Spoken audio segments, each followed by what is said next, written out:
Atenção! Começa agora uma teleaula de História do Ensino Fundamental. Você vai assistir a teleaula de número 33. Bons estudos!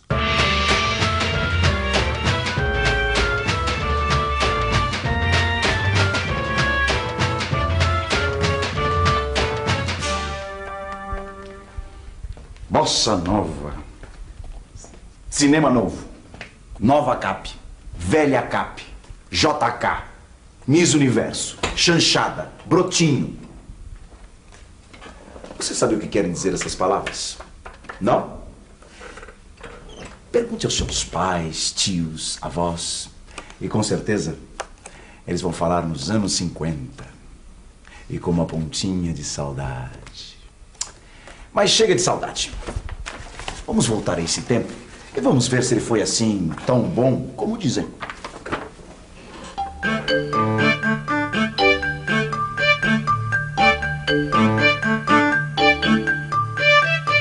Estamos em 1956. Juscelino Kubitschek assumiu a presidência do Brasil, prometendo avançar 50 anos em 5. O Brasil ainda estava se recuperando da crise que o suicídio de Getúlio Vargas provocou. JK deu a volta por cima e o país viveu um clima de otimismo e esperança. Pois é, e na teleaula de hoje você vai ver como tudo isto aconteceu.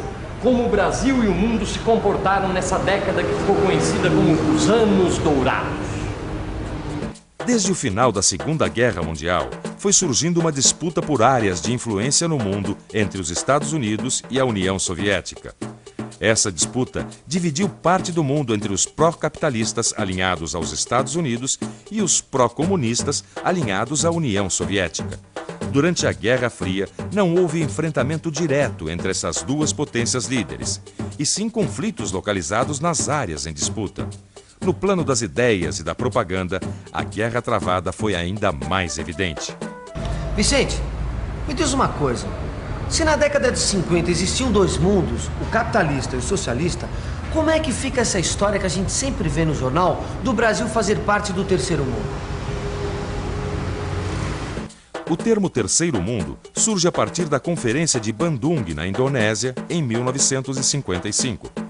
Nessa conferência, se reuniram representantes de países que não desejavam se alinhar diretamente aos Estados Unidos e à União Soviética e procuravam construir uma alternativa independente no quadro da Guerra Fria. No entanto, os países do chamado Terceiro Mundo eram também, em sua maioria, países em desenvolvimento. Por muito tempo, esta expressão ficou associada aos países mais pobres. Hoje em dia, o termo Terceiro Mundo não é mais utilizado. JK trouxe estabilidade política, crescimento econômico e muitos problemas. Se nós voltarmos um pouco, nós vamos ver que, apesar dos problemas, JK conseguiu passar otimismo e euforia para a população. Isso partiu do lema 50 anos em 5. Vicente, Juscelino Kubitschek assumiu, tá certo? Foi. Agora, eu não sei o que ele vai conseguir fazer não, viu? Porque acho que o povo ainda está muito preocupado com o suicídio do Getúlio Vargas, hein? E além do mais, a UDN e uma parte dos militares fizeram de tudo para que ele não tomasse posse. Estão até dizendo por aí que ele foi apoiado por comunistas, que é getulista, entendeu? Mas eu boto fé no mineiro, viu, Gil? Ele sabe negociar. Pois vai ter que saber negociar muito bem, porque veja bem, olha, os empresários dizem que o Estado interfere demais na economia. Os operários fazem greve por causa da carestia. Os militares estão em crise.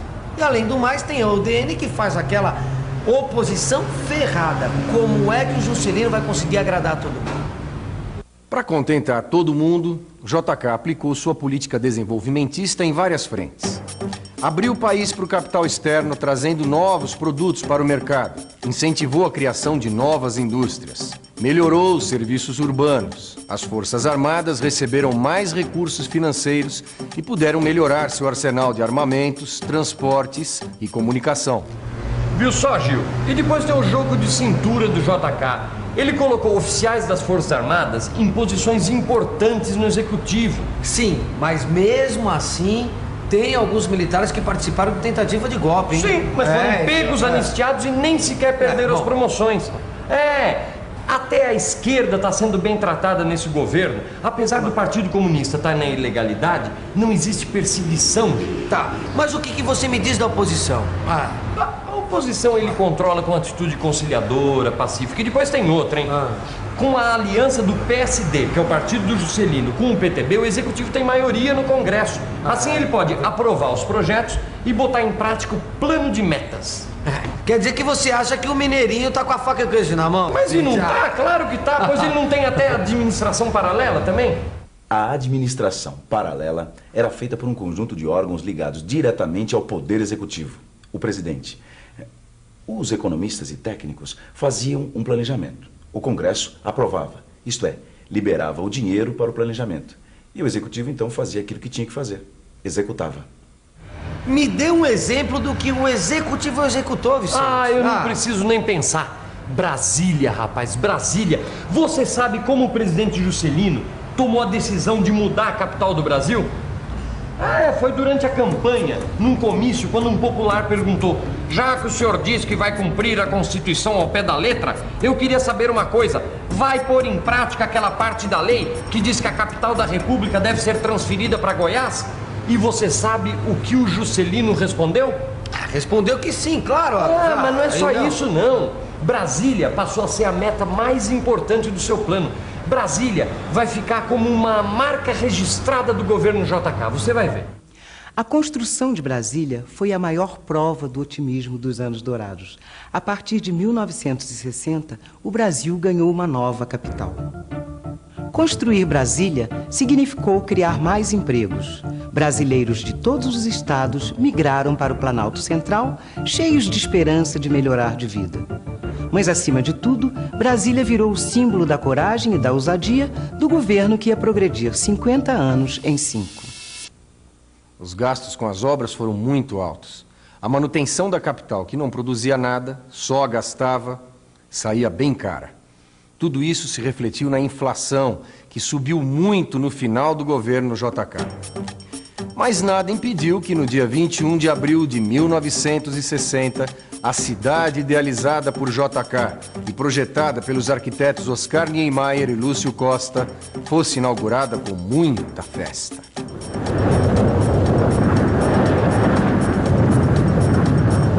Vicente, francamente, todos esses anos dourados só porque um presidente resolveu trocar de capital? Claro que não, né, Gil? Também tem a parte social, cultural. Para entender como foi isso, basta olhar para você, ó. A Sociedade dos Anos Dourados. Não, dá uma levantadinha. Eu faço questão. Dá uma levantada. Olha a roupa que você está usando, Gil. Isso veio direto do cinema americano. Se Brasília é o símbolo do governo JK, você é o símbolo do American Way of Life. American Way of Life? Que isso? Isso quer dizer jeito americano de viver, Gil. É isso que quer dizer. Os Estados Unidos mandam no mundo e exportam tudo, até o jeitão deles. Mas nem tudo aqui é igual. Divórcio, por exemplo, não tem. Como país de tradição católica, o Brasil só permite o desquite. Um casal pode se separar, mas não casar de novo. E gente desquitada não é assim muito bem vista pela sociedade, não. Sei não, viu, Vicente? Até que eu não sou tão americanizado assim. Vai, não? Que isso? Gil, basta olhar para essa mesa. Olha aqui, ó. Coca-Cola e o mais importante, ó, o automóvel. O automóvel antigamente era só um meio de transporte. Hoje em dia é símbolo de status. É como se o cidadão andasse com um cartaz: eu sou rico, eu sou moderno, olhem para mim. Todo mundo quer ter e exibir um carrão último tipo. Quer dizer que ninguém segura mais os playboys, os brotinhos dos anos dourados, até certo ponto, Gil, até certo ponto. Por mais moderninha que a moça seja, liberdade tem limite, você sabe como é, né? E depois a gente não pode se esquecer, hein? Nós estamos no comecinho dos anos 60. Ainda não inventaram a pílula anticoncepcional. E em termos de comportamento, a maioria continua fazendo aquele gênero moça de família, casadoira, você sabe como é. Puxa vida, hein? O Brasil virou mesmo uma filial dos Estados Unidos, rapaz. Aí é que você se engana. Os anos dourados são também uma época de muito nacionalismo. Quer uma prova? Quero. Olha pra mim. A cultura dos anos dourados.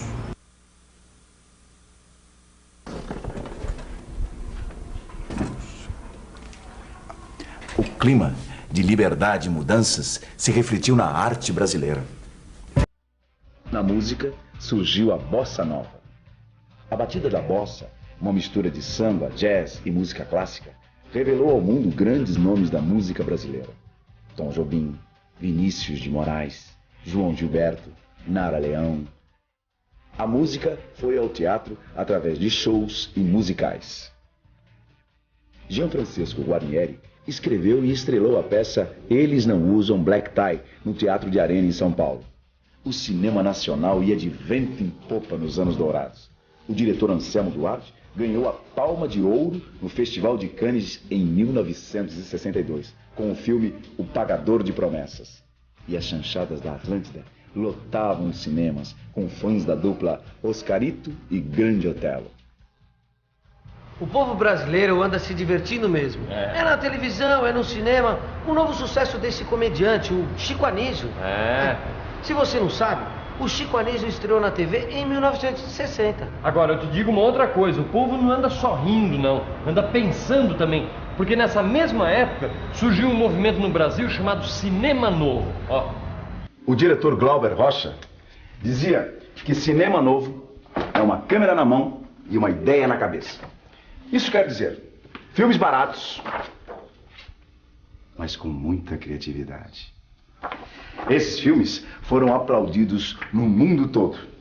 Fizeram escola. E até hoje influenciam novos diretores, nacionais e internacionais. Outros diretores se destacaram no cinema novo, como Nelson Pereira dos Santos, Rui Guerra e Roberto Santos. Todos esses filmes tinham temas sociais e políticos. Tá vendo só, Gil? A liberdade que reina no governo do Juscelino permite a crítica social. E quem acaba ganhando com isso? A produção artística do país. Ah, mas criticar acontecer no cinema e na televisão, até eu. Eu quero saber se essa liberdade toda chega no povinho mais miúdo. Como é que é, né, Vicente? Chega sim. O Brasil nunca ferveu tanto com ideias de revolução, de mudança. O Brasil realmente fervia. Jovens da União Nacional dos Estudantes, a UNE, fundaram os Centros Populares de Cultura, conhecidos como CPCs. Esses centros reuniam estudantes, intelectuais e artistas. O objetivo era levar cultura e conscientização política aos trabalhadores. O instrumento era a arte. Bom, com tudo isso só faltava a gente ganhar a Copa do Mundo. E sabe que nem isso faltou. É verdade, os anos dourados foram muito bons para o esporte. E a beleza também. Em 1958, o Brasil ganha a sua primeira Copa do Mundo de futebol. A tenista Maria Esther Bueno vence o campeonato de Wimbledon na Inglaterra em 1957. Éder Joffre ganha o título de campeão mundial de boxe em 1960 na categoria peso galo. E a gaúcha Ieda Maria Vargas é eleita Miss Universo em 1963. E aí, Gil? Convencido de que estamos em plenos anos dourados? Quer saber de uma coisa, Vicente? Isso aqui tá bom demais, mas tudo que é bom dura pouco, como diz o velho ditado, né? Não durou muito, não. A política desenvolvimentista resolveu alguns problemas, adiou outros e ainda criou problemas novos. A concentração de renda aumentou na região sudeste. Quem era rico ficou mais rico, às custas das regiões mais pobres. A inflação começava então a sair de controle e Brasília continuava sendo um símbolo do Brasil. O outro lado da modernidade de Brasília eram as cidades satélites. Os trabalhadores que tinham construído a nova CAP não tinham condições econômicas de morar lá. No fim do governo JK, voltaram a explodir crises. As manifestações de trabalhadores e estudantes no campo e na cidade assustaram os políticos conservadores. Eles achavam que só os militares poderiam manter a ordem. A campanha para eleger o sucessor de JK ao Palácio do Planalto trocou o otimismo pelo moralismo. Jânio Quadros surgiu como candidato que iria acabar com a bagunça no país. E atenção, se liga aí que é hora da revisão. Nos anos 50, o mundo estava dividido entre os países capitalistas e os socialistas. O presidente Juscelino Kubitschek fez uma política de conciliação e liberdade para conseguir seu objetivo: progredir 50 anos em 5. O momento democrático vivido pelo país assustou os conservadores e os militares. eles temiam pela estabilidade do país. O clima de modernização que envolvia o mundo chegou ao Brasil através de novos costumes e um período fértil para a cultura e para as artes. Nas próximas aulas, você vai ver como os anos dourados levaram o país à radicalização dos anos 60. Até lá, pense um pouco mais nos anos dourados. Você vai ver que muitas coisas que começaram ali continuam importantes até hoje. Que tal verificar isso? No seu livro, na conversa com os amigos? Até a próxima!